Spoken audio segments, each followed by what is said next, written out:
என்னை நோக்கி கூப்பிடு, அப்பொழுது நான் உனக்கு உத்தரவு கொடுத்து நீ அறியாததும் உனக்கு எட்டாததுமான பெரிய காரியங்களை உனக்கு அறிவிப்பேன் என்று ஆண்டவர் கூறுகிறார்.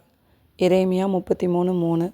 ஆம் பிரியமானவர்களே, உங்கள் ஆபத்து காலத்தில் ஆண்டவர் இயேசுவை நோக்கி கூப்பிடுங்க. ஜெபம் என்பது ஒரு 2-வே கம்யூனிகேஷன். நீங்கள் ஆண்டவர்கிட்ட கேட்குற விண்ணப்பங்களுக்கு அவர் பதிலை தருகிறதுக்கு வல்லமையுள்ளவராக இருக்கிறார். யாக்கோபு ஒரு தரிசனம் காண்கிறார். ஏணி பூமியிலிருந்து வானம் வரைக்கும் எட்டியிருக்கிறது.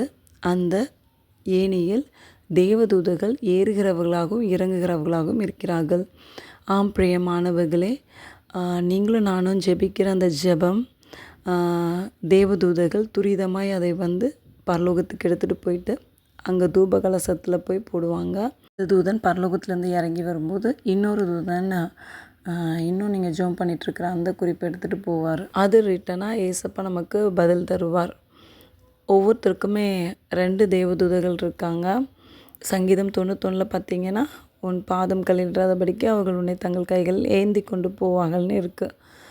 இந்த தேவதூதர்கள் நம்ம ஜெபிக்கும்போது உற்சாகமாய் நம்ம ஜெபங்களே எடுத்துகிட்டு போகிறாங்க. நம்ம ஜெபிக்கலை அப்படின்னா அந்த தேவதூதர்களும் ரெஸ்ட் எடுப்பாங்க. ஸோ நம்ம ஜெபிக்கிறவர்களாக இருந்தோன்னா நம்மளுடைய வாழ்க்கை ஒரு வெற்றியுள்ள ஜீவியமாக இருக்கும். கர்த்தரை நோக்கி கூப்பிடுங்க. உங்கள் ஆபத்து காலத்தில் அவர் உங்களை விடுதலையாக்க வருவார்.